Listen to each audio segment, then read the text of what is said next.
Good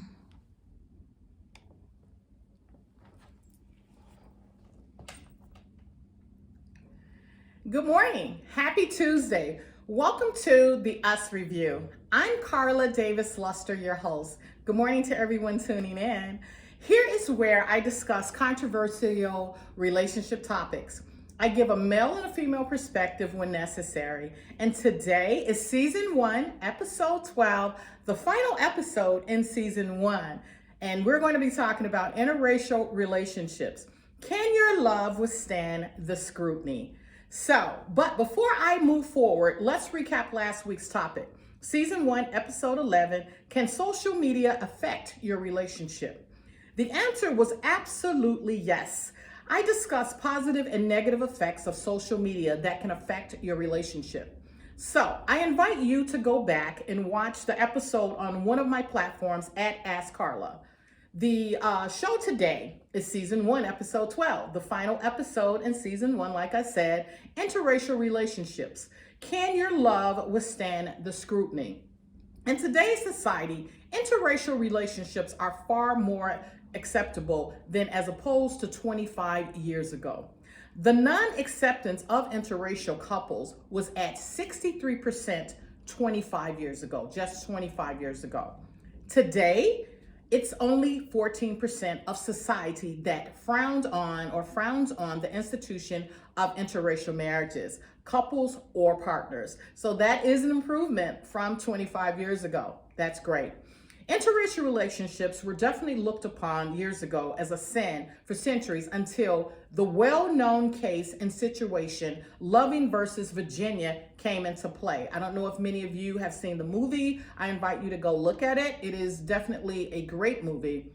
However, it's Loving versus Virginia. Let me tell you a little bit about that for those of you who may not know about Loving versus Virginia. Hello to everyone that's tuning in. Good morning. This is season 1, episode 12. We're talking about interracial relationships this morning. Can your love withstand the scrutiny? And right now I'm talking about the situation with Loving versus Virginia, 388 U.S. 1.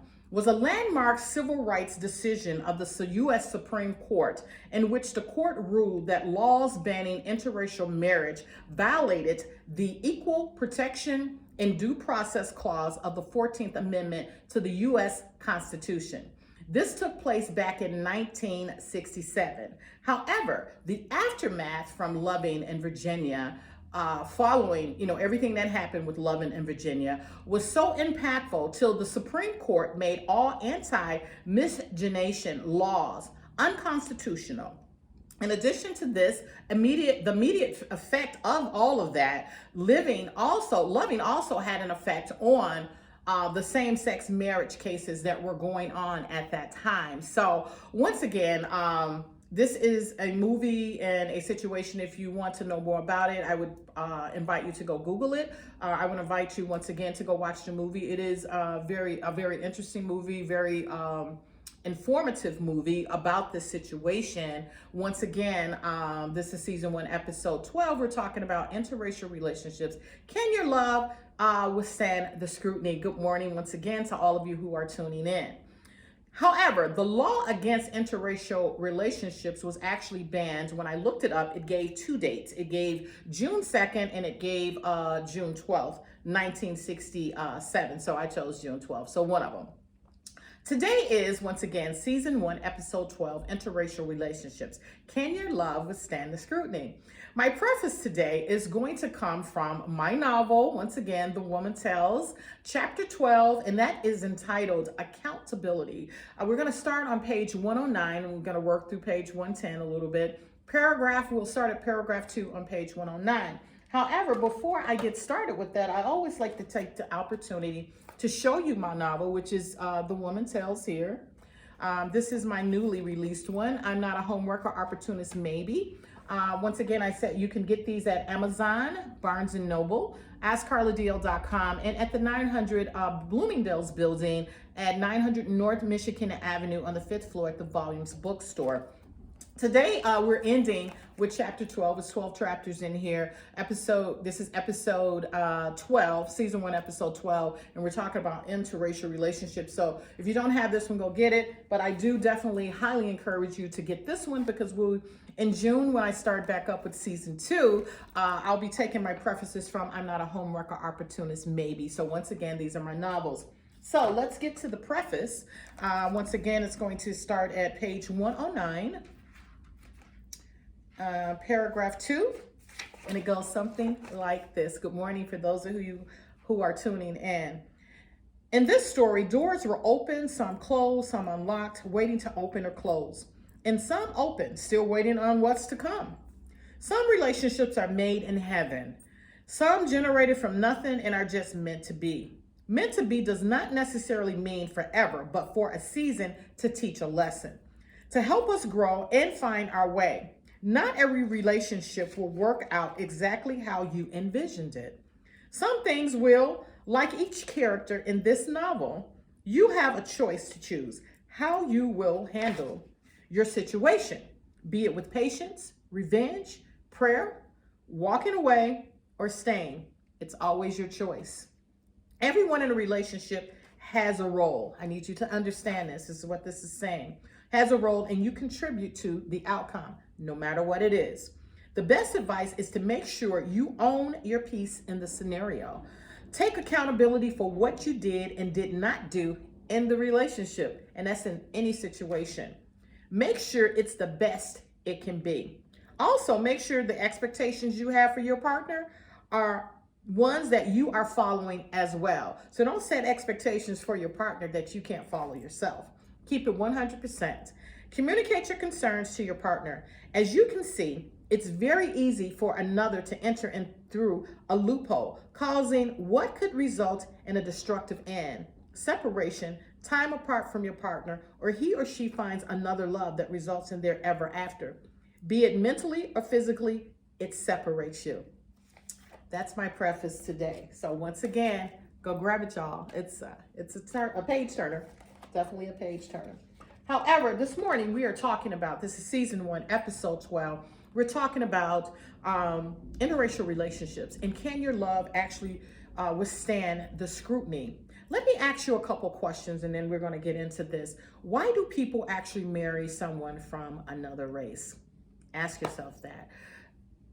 And when you ask yourself that, I think you need to think about it a little bit further and say, does it even matter?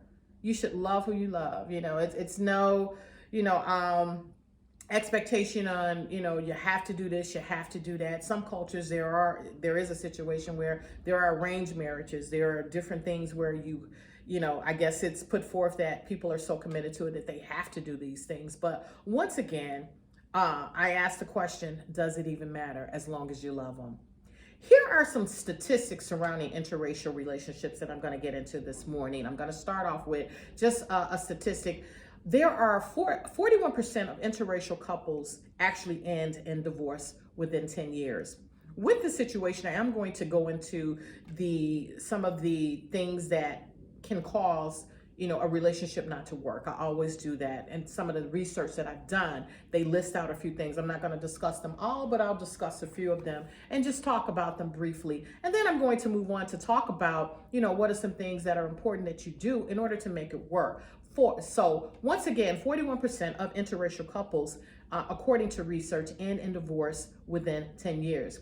Interracial couples, although they end within 10 years, and it's in 41% of them end, interracial couples have increased by 5% since 1967. You heard me speak earlier about the Loving versus Virginia. That was back in 1967. So apparently they kind of broke the mold on, love who you love. They went through all of these things. Once again, I'm inviting you to go watch that movie.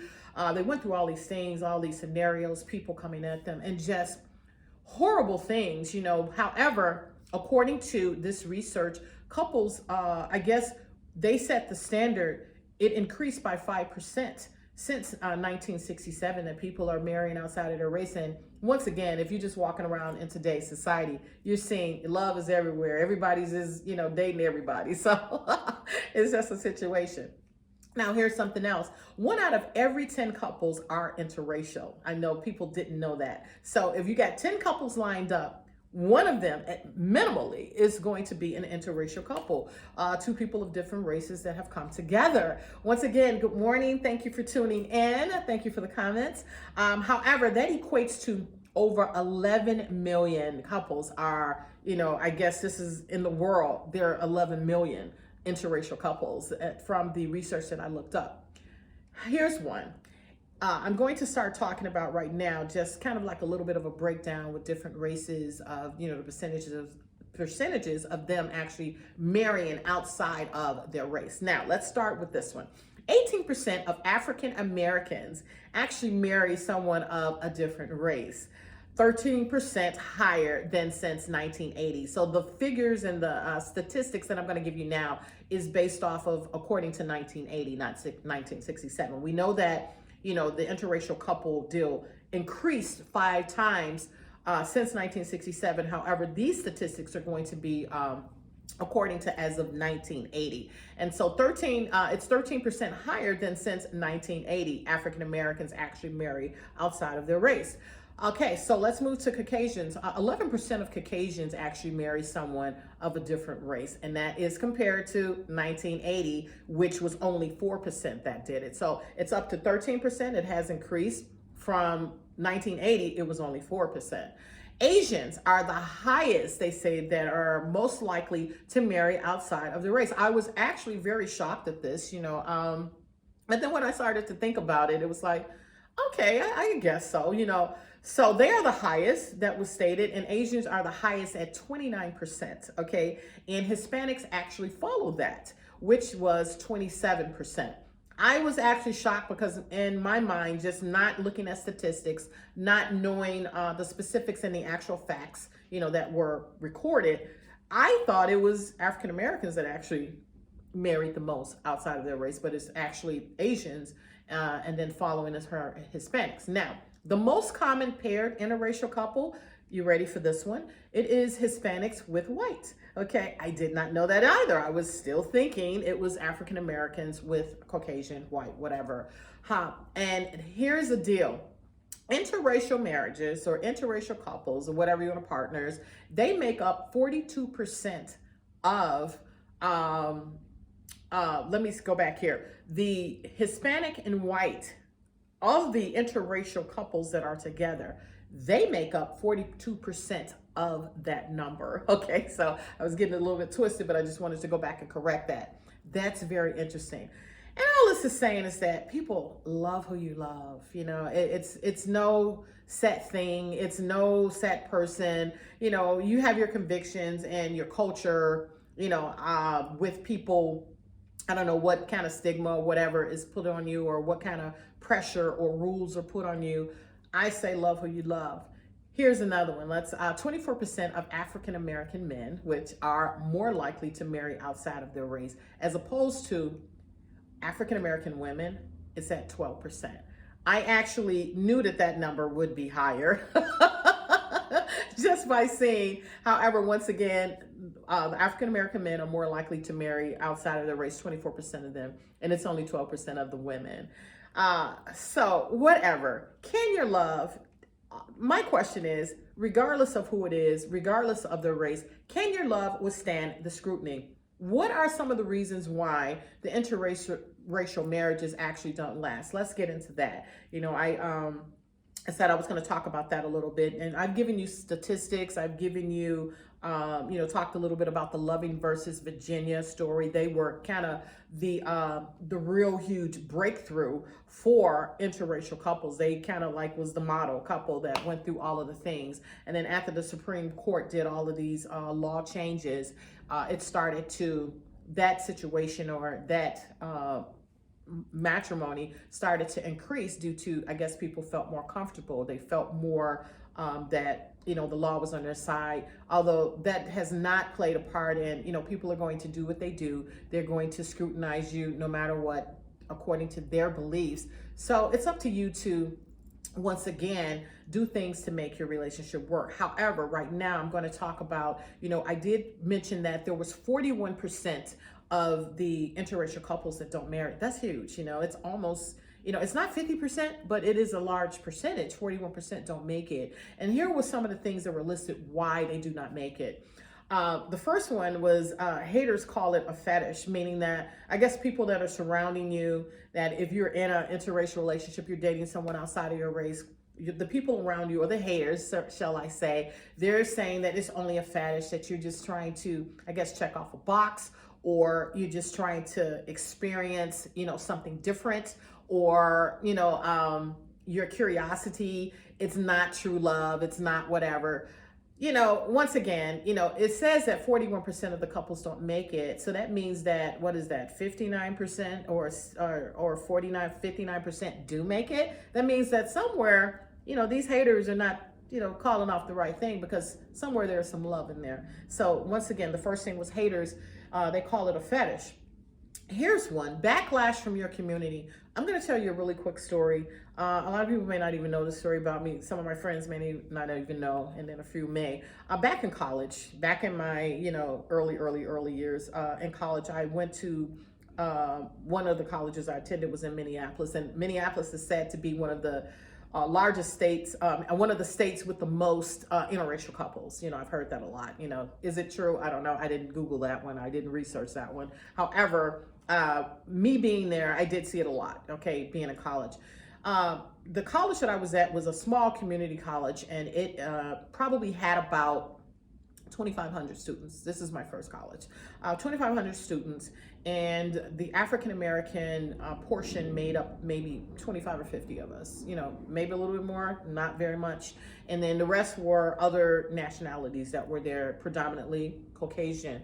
With that, all that being said, people say, the pickings. I've heard people say, I went to this school or whatever, and the pickings were short, and this, and so I want to, date this person. However, needless to say, I did, I did date outside of my race. I have done that, and not just in college. Out, when I got older or whatever in the dating arena. Needless to say, however, the most significant point that I'm trying to make is during college. When I met this young man. He was an Italian. Very well-to-do, from a very well-to-do family, and we dated. And so what really shocked me, you really find out people's true colors when a situation is placed in front of them. And I'm going to say that this was a family member. I won't call off which family member or whatever. Found out that I was dating. It wasn't like we came home and all this kind of stuff a lot or whatever, because I was at school. However, it was time for me to graduate, and he was actually, at the graduation and stuff, and we had been talking, and we had, it was a situation where we were very fond of each other. We had even actually talked about possibly getting engaged or whatever. Needless to say, and I'm going to speed this story up, I was told, you're not actually going to bring this person home, are you? What are you doing? That goes back to, I don't want to say haters because it's a family member, but haters saying that it's just a fetish or whatever, and it wasn't that situation. And it just really kind of just hurt me. It was like, my relationship should be my relationship, and it's my choice. On his side, it didn't just stop at my side. His side was, she's absolutely gorgeous, beautiful, da da da da. But you're not actually gonna pursue this, are you? Because, and these were the words. That could mess up the bloodline. She's what is she? African American mixed with a little Indian. She's beautiful, but do you like hang out and then be done. Needless to say, I'm gonna end that story right there. It was very, concerning that people thought like that. And once again, I'm like, love who you love. However, if you're in a situation and you're dating interracially or whatever, the backlash from your community, these are things that that can be a huge force, and that's probably part of the reason why the 41% don't make it. So just a little story on the backlash from the community. I'll keep going. The biggest differences at family functions, everyone knows, okay, and I'll just talk the African American piece or whatever. I don't know anything about the Indian side, but African American piece is that you have the soul food, and you look at Soul Food, the movie, and then you have the dinner and all of the soul food and stuff like that. Not necessarily when you go to other cultures, it's conducted just like that. It can be some differences, just with the food to the interaction to the activities, there could be differences. So it's said in the research that some of these things is so traumatizing to a couple that it's some of the things, well, some of the reasonings why some of the couples do break up. That was very interesting to me. Good morning. For those of you who are tuning in, we're talking about interracial relationships this morning. This is season 1, episode 12, the final in season 1. Once again, let me move on to the next one. Different expectations. This is a very huge one, and I'll just talk with this one. Different expectations from different cultures could be, once again, very different. I can, speak for the African American culture. We tend to be very religious, very, God-fearing, and, our church attending and whatever else. Another culture, could be, they are atheists, or they could be Muslim. They could be, just a whole different type of thing. And just your expectations for that and their expectations for that could be very different. And just not being able to come to a common ground, that's serious, because should you have children in the situation, which way are you guys going to take them? You guys can't come to a common ground on your own. Maybe it's just you two, and you're saying, well, you go do your thing, I go do mine. But when the children come into play, what happens in that instance? And these have been things that have, once again, been very serious attributes that have caused relationships not to work. You have crossed wires, that is listed. Crossed wires, that is a crossed wire in itself. Just looking at things very differently due to your background, due to your upbringing, just due to your culture in general, is different. However, here's another one. I just got through really just telling briefly about my story, giving you a little bit of a hint. Family disapproval, that can be huge. Once again, you're not going to move forward with that. Just, that is huge, because in society and in life itself, you want to be able to interact with your family. You want to be able to have, you guys have your immediate family, but your children and everything, you want them to see your grandparents. You want them to, be able to interact with the entire family. Should your family disown you? I've heard of people being disowned due to the fact that they are dating outside of their culture. And you would think nowadays we have moved past it. And once again, I've given you a lot of statistics on how we have overcome a lot of things, but there are still things that are at play. Family disapproval is one of the things that says that why couples don't make it. Societal judgments. Oh my goodness. I can even tell another story. We were out, going into a restaurant, and when we walked into the restaurant, it was predominantly, a race in there. And when we walked in and I was with him, needless to say, a fight almost broke out. It was absolutely terrible. And just people, just the way you would, if you're an interracial couple, how people look at you. Maybe you're going into a restaurant, maybe you're just shopping, or maybe you're just there, people staring at you. Those are sometimes can be very overwhelming. And if you're not a strong person, and if your connection is not connected very strongly, or that can be overwhelming, and once again can cause some problems, arguments, whatever else. That is one of the things that was listed, that is one of the attributes that could actually possibly have an interracial relationship break up. Good morning to those of you who are tuning in. Thank you for the comments. Thank you. This is season 1, episode 12. We're talking about interracial relationships. Can your love withstand the scrutiny? And so once again, societal judgments, let me keep going. Lack of compromise. Now, I talked about the situation where if you guys are two different religions, I'm just giving just some analysis and just some different point of views on just one topic that could be one of a million. Lack of compromise. If you're unwilling to compromise, this is what I have always done. This is what I've always done. And I don't see it your way, and you don't see it my way. Once again, that is a situation that can break it up. If you're able to come to some kind of compromise and happy medium where you make your own choices, you guys create, just different things together. We know what you've been doing separately, in your culture, whatever else, but when you come together, there should be a situation where you're creating new traditions, new rules, new things that you do, even decide on, your religion or whatever. Those are things that you've got to decide together. You've got to compromise. Lack of compromise, once again, will land you in that 41%. Now, I've talked about things that can cause you to separate or divorce or whatever. Let's talk about how can you actually make it work. I always like to talk about the positive and the negatives. There's always a cause and an effect, or there is always, a pro and a con. So let's talk about how can you actually make it work. Some of the things that were listed when I did my research was the first thing that I'm going to talk about, you got to have an understanding of your partner's culture.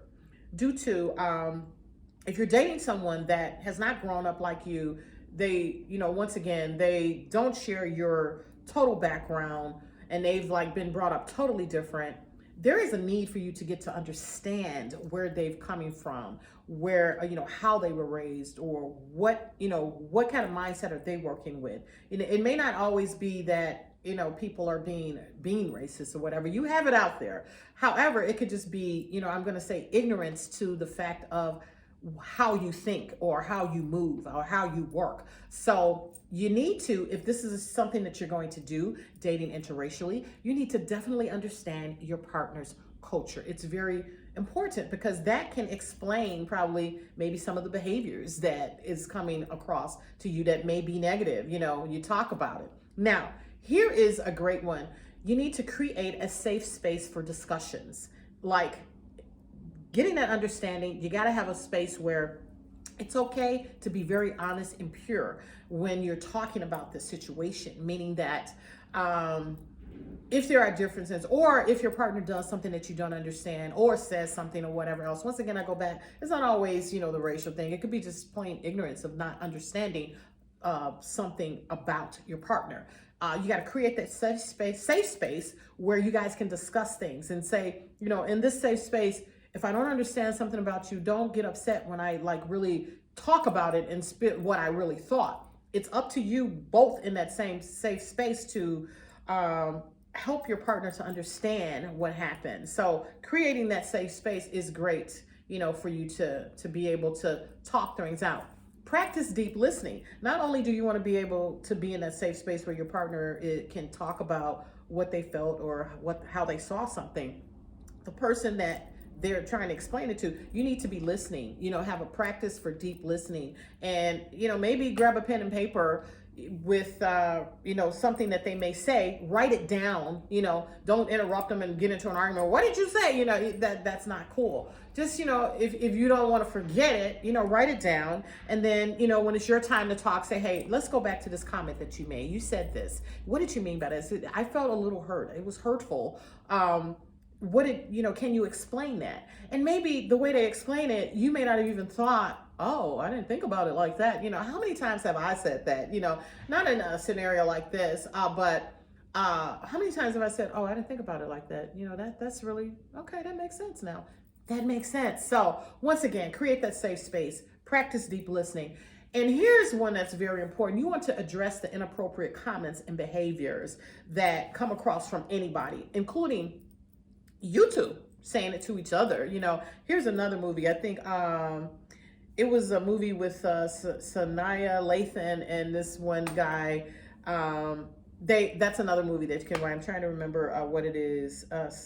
I can't remember the title, but that's a good one to watch as well. Interracial couple, they're going through things. She's, vowed that she wouldn't date a guy, Caucasian guy or whatever else. And then it comes full circle where they actually get married. So look at that one. It's a good one. However, you want to address the comments and the bad behaviors that people do. You don't want to be confrontational and offensive, but you do want to let it be known, this is not cool. This isn't appropriate, from them or from even in your friends. You could be around friends and they're making inappropriate conversation.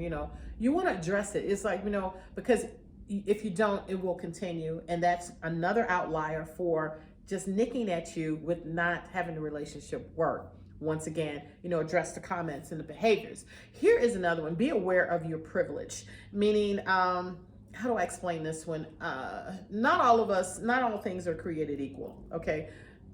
In society, in some society mind, not all people are created equal. Just understand that possibly, and I'm going to take this back some years ago, just up 10 years ago, whereas there were white toilets, black toilets, white faucets that you can drink from, as opposed to black. And I say that to just get your attention that sometimes people, you got to understand the privilege that you may be accepted to something that I'm not accepted to. I think that you need to build that world where you need to participate in things where you're both accepted to, environments where you're both accepted and you're both equally privileged. Okay, so look it up, be aware of your privilege. Just look it up, interracial couples or whatever, and read through that. Here's another one: make time for joy. You go through some, let me say this: as a couple that are dating the same race couple, you have enough issues there, as opposed to when you bring in the interracial thing, you probably got a little bit more stress because people are scrutinizing you and not being kind. You have those who are, but that are not being kind. You gotta somehow, someday, and in that movie with Sanaa Lathan, she's like, well, I'm not able to unplug. I have to live this every day. Well, maybe you find a space where you don't have to live it every day, where maybe you go away, do a getaway, and it's just you and that person, and you guys are creating joy and just building a relationship and making sure that you guys have, trying to find that time off or whatever. Once again, this is season 1, episode 12. I'm talking about interracial relationships. Can your love withstand the scrutiny? Hello to everyone that is tuning in. Thank you for the comments. Here's another one: manage family expectations. Once again, you got to have your own things that you set for yourself. You can't let other people put their expectations. Things that you've done when you were single or not together, that's fine if you guys want to continue that. However, you have to make sure that you set your own expectations, because this is a new unit, a new entity that you are dealing with. So some stuff may fit, some stuff may not, so you got to set your own traditions once again. And if some of the old ones work, wonderful. If not, you got to set your own ones, so manage the expectations. Don't fetishize your partner's race. This was one. That one was more or less going back to the haters saying that it's just a fad or whatever else, and you're just fantasizing. Read through that one. It was, to me, I don't agree with everything, and maybe you are fetishizing your partner's race. Just make sure that you're just treating them and you're loving them for them and not out of, what you may have idolized or whatever. Make time for self-care. As much as you guys need to make time for joy together, you need to make time to, unplug for yourself as well. And I say that in everything, for self-care. And here is the biggest and the last and the best one to me: build a support network.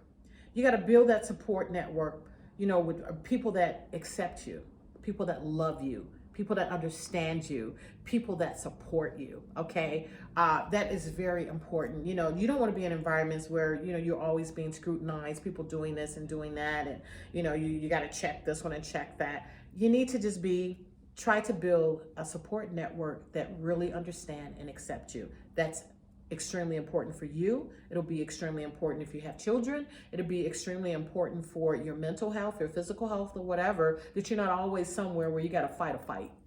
You want to enjoy life. Life is to be enjoyed. So once again, the last one that I'll talk about is build a support network.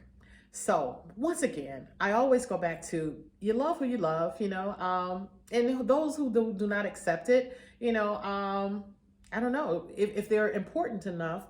Have a conversation with them, explain it, try to get them to understand it, try to bring them into the fold. And at the end of the day, if they don't, you got to learn to cut things off. You may have to cut them off if you are sincere about who you've chosen to love and to spend the rest of your life with. In conclusion, my advice is to love, once again, who you love. Don't let anyone pick for you, because your happiness belongs to you. They're probably not going to let you pick for them. You choose your taste, your life, okay? While there are certain idiosyncrasies and difficulties related to interracial relationships, it's important to create the joy you are creating together, the supportive network around you, and the opportunities to practice self-care. Also, don't be afraid, once again, to have uncomfortable conversations with those whom are unsupportive, and do not be afraid to cut off relationships that are constant bad vibe, those whom have expressed disapproval due to your spouse's race and negative forces trying to corrupt your space. You need to make sure that you definitely remember that. Once again, you're going to be part of that 41%. The important thing is for you and your significant other to have an understanding and have each other's back. You got to have each other's back and love and have that love for one another. With all of that being said, once again, you love who you love. This is the show today. This is the Us Review, Season 1, Episode 12. This is the final in Season 1 episode, Interracial Relationships. I'm your host, Carla Davis Luster. Please follow me across the platforms at Ask Carla. You can purchase my novel, once again, at Amazon, BarnesandNoble.com, AskCarlaDL.com, and from the 900 building, Bloomingdale's building at 900 North Michigan Avenue on the 5th floor at the Volumes Bookstore. This was the last episode, once again, in Season 1. However, Season 2 will start back in June, where the prefaces will be taken from my new novel. I'm not a homewrecker, opportunist maybe, and there are some topics that's going to blow your mind. So we're going to take a little break here. I'm going to enjoy May. I am a Taurus. My birthday is May 6th. Please send out some shouts. I'm a Taurian, so I'm going to enjoy the season. And then we're going to start right back up the first week of June. With I'm Not a Homeworker, Opportunist Maybe being our preface with some wonderful, amazing, hot, controversial topics. So until then, I want to tell you to have an amazing day, create a safe and wonderful space, enjoy your life, enjoy yourself. Don't let anyone choose for you. This has been an amazing season. Thank you. I invite you to go to one of my platforms at Ask Carla once again and view all of the topics that I have talked about, from soulmates to opposite sex friends to blended family relationships. Today we're talking about interracial relationships. So once again, thank you for all of you who tuned in. Hello, goodbye, take care until June. Bye-bye.